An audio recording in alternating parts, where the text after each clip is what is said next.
বাংলাদেশের ৬৮,০০০ গ্রাম বাংলার একটি প্রত্যন্ত অঞ্চল। গ্রামের আঁকাবাঁকা মেঠো পথে সবুজ শ্যামল বৃক্ষরাজি ও ফসল ফলাদিতে পরিপূর্ণ এই গ্রাম।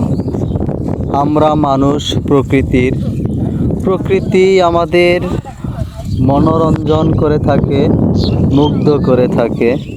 প্রত্যেকটি মানুষের হৃদয়ে প্রকৃতির ছোঁয়া যেন লেগে যায়, প্রকৃতির ছোঁয়া যেন লেগে যায়।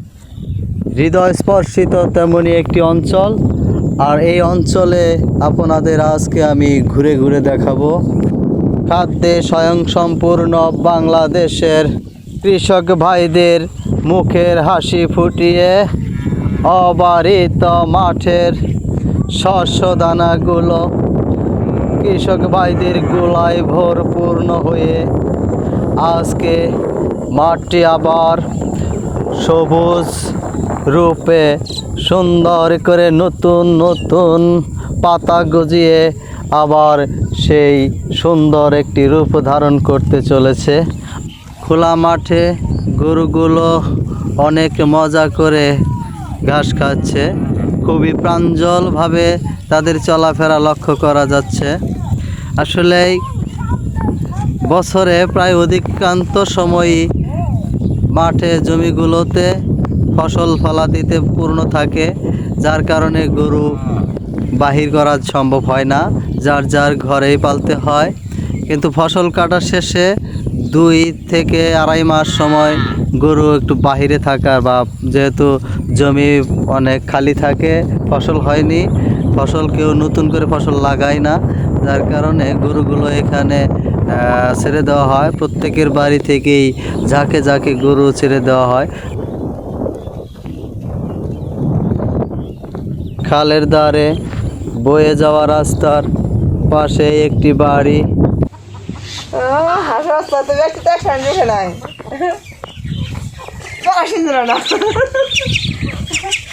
বাড়িতে অনেকগুলো হাঁসের বাচ্চা দেখতে পাচ্ছি।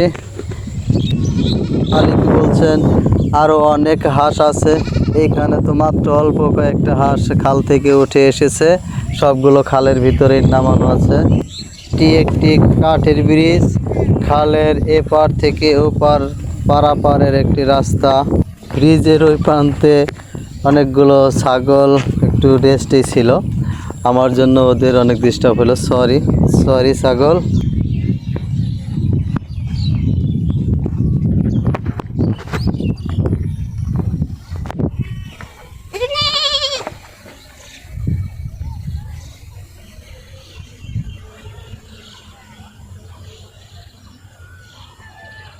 जाओ पूरा वीडियो कर।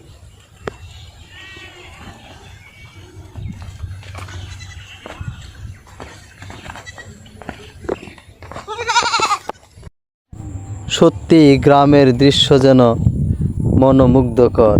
এখানে মুরগিগুলোর বিশ্রাম নেওয়ার চিত্রটা আপনারা দেখুন, কত সুন্দর দেখতে। বাড়ি বাড়ি থেকে ছেড়ে দেওয়া গরু অনেকটাই ছন্নছাড়া পরিবেশে রাস্তায় রাস্তায় ঘুরছে, মাঠে ঘাটে ঘুরছে, তাদের খাবার সংগ্রহ করছে, তারা খাচ্ছে এবং অনেক মজার সাথেই পেট ভরে খাচ্ছে। আবার কেউ বড়শি বাইছে। বড়শি একটা তপস্যার বিষয়, অনেক দীর্ঘ সময় অপেক্ষায় থাকতে হয়। 2-1টা মাছ পাইলেও পাইতে পারে, না পাইলে নয়। তবুও যারা বড়শি বায় তাদের আসলেই এটি একটি ধৈর্যের পরীক্ষা। তো ভাই, আমার পক্ষে সম্ভব না এই বড়শি পাওয়া, তো যারা বায় তাদের ধৈর্যের জন্য আমার পক্ষ থেকে প্রাণ ঢালা অভিনন্দন। এদিকে কৃষক ভাইরা খড়ের বোঝা নিয়ে যাচ্ছে।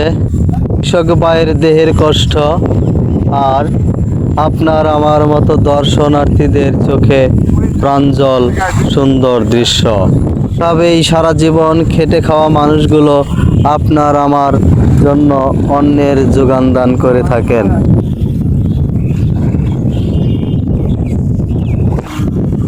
অবসর সময়ে কেউ কেউ আসছেন মাছ ধরতে। ওরে প্রেমানন্দে পূর্ণ হইয়া গেছি রসাতলে রে, গেছি রসাতলে। ওরে প্রেমানন্দে পূর্ণ হইয়া গেছি রসাতলে, আমি গেছি রসাতলে। গামছা মাথায় বংশী হাতে লইয়া বইছি বৃক্ষতলে রে, আমি গামছা মাথায় বংশী হাতে বইছি বৃক্ষতলে। রাখাল বেশে গরু চড়াই শান্তি নাই মনে রে, শান্তি নাই মনে। প্রেম করিয়া চাহিরা গেছে দোষ দেব কি তারে, প্রেম করিয়া চাহিরা গেছে দোষ দেব কি তারে। ওরে কপাল যে মোর পুইরা গেছে মোরা ছাই ফেলাবো কোনখানে, আমার কপাল পুইরা ছাই হইয়াছে ছাই ফেলিব কোনখানে। আমি দোষ দেব কি তারে গো, আমি দোষ দেব কি তারে।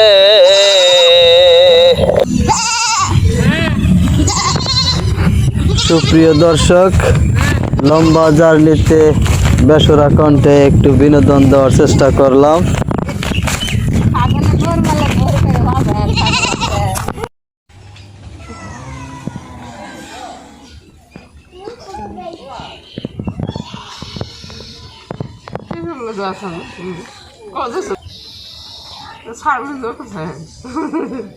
বাঁচে তো যা